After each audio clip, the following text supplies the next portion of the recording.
des Tonga. L'Assemblée va entendre une intervention de son Excellence Hamza Abdi Barre, Premier ministre de la République fédérale de Somalie. Je prie le protocole d'accompagner son Excellence et j'invite son Excellence à prononcer son discours.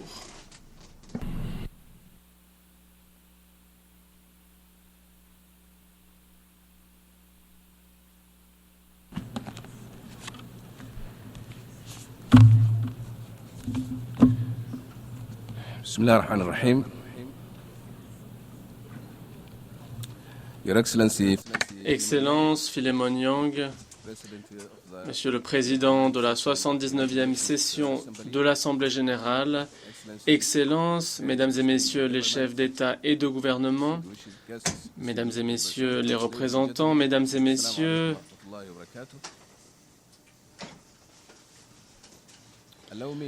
je souhaite tout d'abord féliciter son Excellence, Monsieur le Président, pour son élection à la 79e session de l'Assemblée générale. Vous pouvez compter sur la pleine coopération de la Somalie, alors que vous mettrez en œuvre le mandat qui vous a été confié. Je souhaite également remercier votre prédécesseur, son Excellence Monsieur Denis Francis, pour la manière dont il a su mener à bien nos travaux. Monsieur le Président, cette session de l'Assemblée générale se tient alors que les défis mondiaux sont de plus en plus nombreux. Les conflits transnationaux et les crises humanitaires s'intensifient, le changement climatique pose une menace existentielle et les inégalités économiques se creusent. Et cela nous renvoie directement au thème de cette année, ne pas faire de laisser pour compte, agir ensemble pour la promotion de la paix, du développement durable, de la dignité humaine pour les générations actuelles et futures. Dans cet esprit d'unité et de responsabilité partagée, nous devons affronter les conflits persistants et s'intensifiant qui continuent à causer des souffrances humaines immenses et déstabilisent des régions tout entières. Aujourd'hui, nous sommes confrontés à des crises qui mettent à l'épreuve notre conscience collective et notre engagement en faveur de la paix. Au Soudan, le conflit a dégénéré en crise humanitaire grave, entraînant le déplacement de millions de personnes et la destruction de communautés entières. Les civils sont confrontés à des violences indiscriminées et à des agressions larges fondées sur le genre. Nous appelons à une cessation des hostilités immédiates, à la protection des civils et au respect du droit humanitaire international. Il est essentiel d'assurer un accès sûr et sans entrave à l'aide humanitaire et d'encourager un dialogue inclusif qui permette le respect et la réalisation des aspirations et des droits de toutes les personnes soudanaises. À Gaza, la situation atteint des niveaux catastrophiques, alimentée par le blocus persistant et l'engrenage de la violence qui a causé la pire crise humanitaire de notre époque. Des dizaines de millions d'hommes, de femmes et d'enfants ont été tués sans raison depuis octobre. Plus de 2 millions de Palestiniens sont piégés dans une prison à ciel ouvert. L'accès aux biens, services et soins médicaux essentiels est très fortement restreint. Les enfants sont les plus touchés. Ils connaissent un traumatisme inconcevable, la malnutrition, et n'ont pas accès à l'éducation et à la santé. Ils vivent dans une peur constante, alors que leurs maisons, leurs écoles, leurs hôpitaux sont ciblés, détruits en permanence. Le conflit actuel n'a pas seulement détruit l'infrastructure physique de Gaza, mais a également brisé les espoirs d'une génération tout entière. Le monde ne peut pas continuer à fermer les yeux face à cette injustice grave et face aux violations continues du droit international de la part du gouvernement israélien. Nous appelons la communauté internationale à adopter des mesures décisives et immédiates pour permettre un cessez-le-feu inconditionnel, lever ce blocus inhumain et pour la reprise d'un processus politique sur la base d'une paix juste et durable, sur la base d'une solution à 2 États, ce qui permettra de restaurer les droits, la dignité et l'avenir du peuple palestinien. En Ukraine, la guerre entame sa 3e année. Elle entraîne un bilan très lourd pour les civils. Elle a entraîné la destruction de maisons, d'infrastructures civiles. Des millions de personnes se retrouvent sans accès à des services essentiels. Le traumatisme, le déplacement touchera des générations entières. Nous appelons à une cessation immédiate des hostilités, à un cessez-le-feu et au respect du droit humanitaire et du droit humain et des droits humains internationaux. Il convient d'éviter les attaques sur les infrastructures civiles essentielles et sur les installations nucléaires. Il convient d'ouvrir des canaux de dialogue et de parvenir à une solution politique durable. La communauté internationale doit agir rapidement pour éviter une escalade encore plus avancée et appuyer la paix. Monsieur le Président, les crises internationales attirent et exigent notre attention, mais il ne faut pas oublier les menaces régionales qui menacent la souveraineté nationale et la stabilité régionale.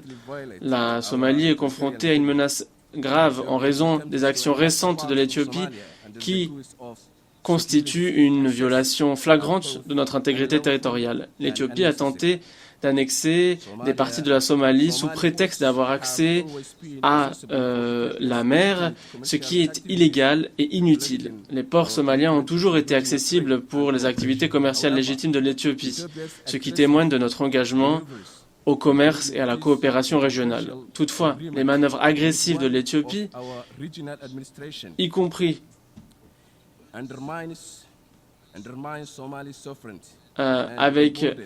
y compris le protocole d'accord illégal avec un groupe séparatiste du nord de la Somalie, sape nos souverainetés. Alors que la Somalie œuvre pour la paix et pour la cohésion. Cela sème la division et cela galvanise les mouvements terroristes qui utilisent les provocations de l'Éthiopie pour radicaliser des individus vulnérables. Ce comportement déstabilisateur représente un risque pour la sécurité et la stabilité de l'ensemble de la Corne de l'Afrique. La Somalie affirme son droit souverain à défendre son intégrité territoriale et appelle l'Éthiopie à cesser ses provocations et à respecter le droit international. Nous appelons la communauté internationale à se tenir aux côtés de la Somalie dans sa condamnation de ces violations et à l'aider à défendre les principes de la souveraineté nationale et l'intégrité territoriale qui sont la pierre angulaire de la paix et de la sécurité internationale. La stabilité régionale dépend du respect par tous de ces principes. Et l'Éthiopie doit être tenue responsable des actions qu'elle a commises et qui menacent de déstabiliser la Corne de l'Afrique. Monsieur le Président, les conflits font certes la une des journaux, mais nous ne devons pas oublier d'autres défis mondiaux qui nécessitent que nous agissions de toute urgence, de concert. Notre expérience rappelle l'importance d'un financement durable pour le maintien de la paix. Ces 15 dernières années, nous avons accueilli des missions de l'Union africaine, telles que AMISOM ou l'ATMIS, qui ont été essentielles pour lutter contre Al-Shabaab et appuyer la consolidation de l'État. Une nouvelle mission va prendre la suite et elle se concentre sur la lutte contre le terrorisme et le renforcement des capacités. Il nous faut pour cela des financements durables. Le maintien de la paix permet de créer la stabilité, pas simplement de maintenir la paix. Nous appelons la communauté internationale à appuyer des solutions de financement innovantes pour que ces missions puissent pleinement s'acquitter de leur mandat. Monsieur le Président, le changement climatique est une crise mondiale qui nous concerne toutes et tous et toutes les communautés. Mais ce changement se ressent tout particulièrement dans les nations vulnérables, telles que la Somalie. Nous connaissons des sécheresses répétées, des inondations dévastatrices et une augmentation des températures qui divisent nos communautés et menacent notre survie même.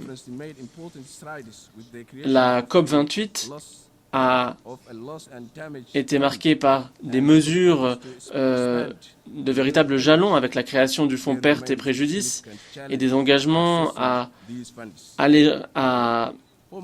élargir l'accès aux renouvelables. Il demeure toutefois un défi, l'accès à ces financements.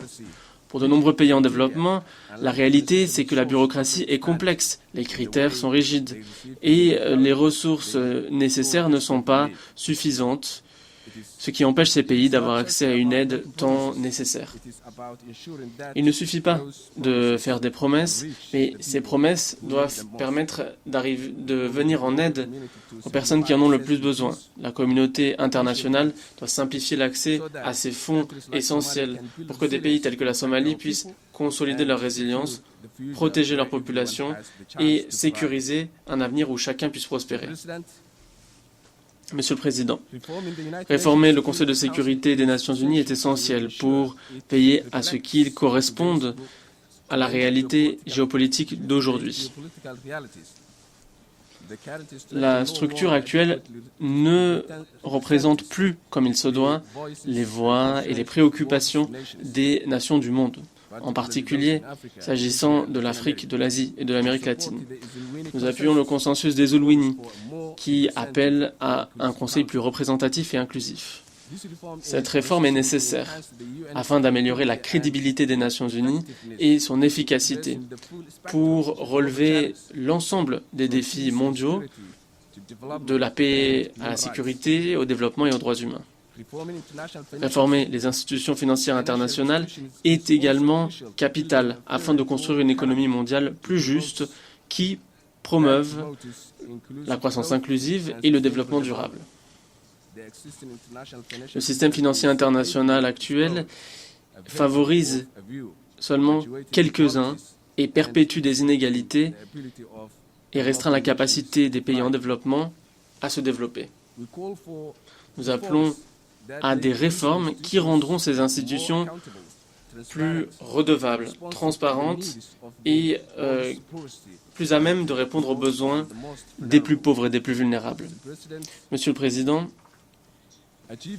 réaliser les objectifs de développement durable n'est pas simplement une ambition, c'est un impératif.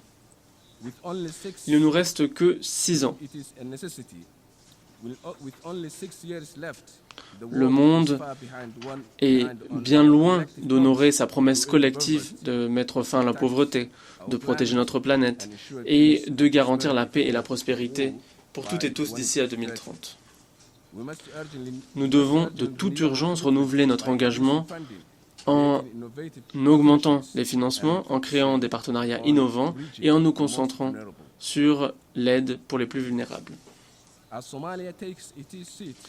La Somalie va occuper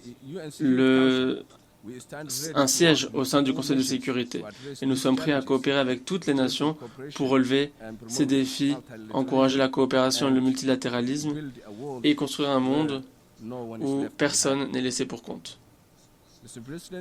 Monsieur le Président, Excellences, Mesdames et Messieurs, la Somalie a parcouru un long chemin vers la stabilité et le développement. L'année précédente, l'année dernière, a été marquée par des jalons qui témoignent de notre ascension.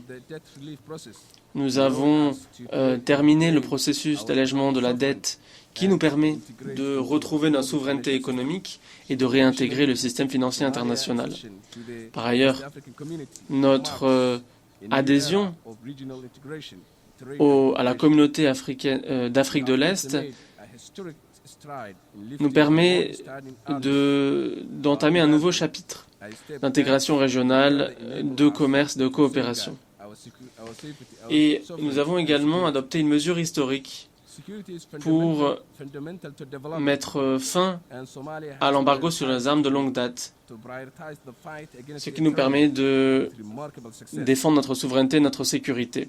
La sécurité est essentielle pour le développement et nous avons donné la priorité à la lutte contre le terrorisme avec succès. Ces 2 dernières années, nos forces de sécurité nationale, aux côtés des efforts, en plus des efforts courageux de notre peuple, ont pu récupérer 2/3 du territoire somalien qui était sous contrôle du groupe terroriste d'Al-Shabaab, ce qui a diminué leur capacité opérationnelle.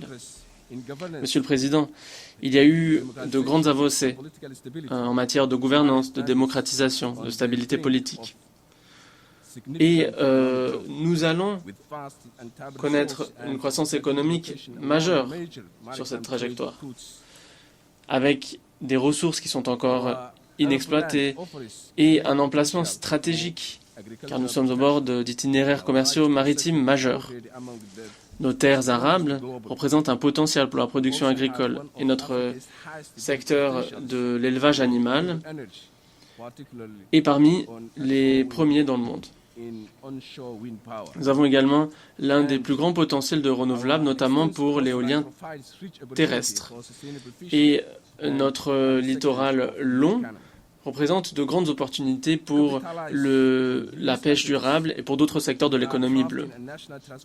Pour pleinement utiliser toutes ces ressources, nous élaborons un plan de transformation nationale qui définit notre perspective pour exploiter ces ressources, pour arriver à la stabilité, l'autosuffisance et la prospérité. Et nous saluons les investissements internationaux et la coopération qui nous permettent de réaliser ce potentiel, d'intégrer l'économie mondiale et de contribuer à la paix régionale et à la stabilité régionale grâce à des partenariats forts. Monsieur le Président, la Somalie ne souhaite pas être définie par son passé et ses difficultés, mais par les possibilités de son avenir. Nous devons ériger un avenir où chaque nation, chaque communauté, chaque personne puisse prospérer dans la dignité et la paix. Je vous remercie de votre attention.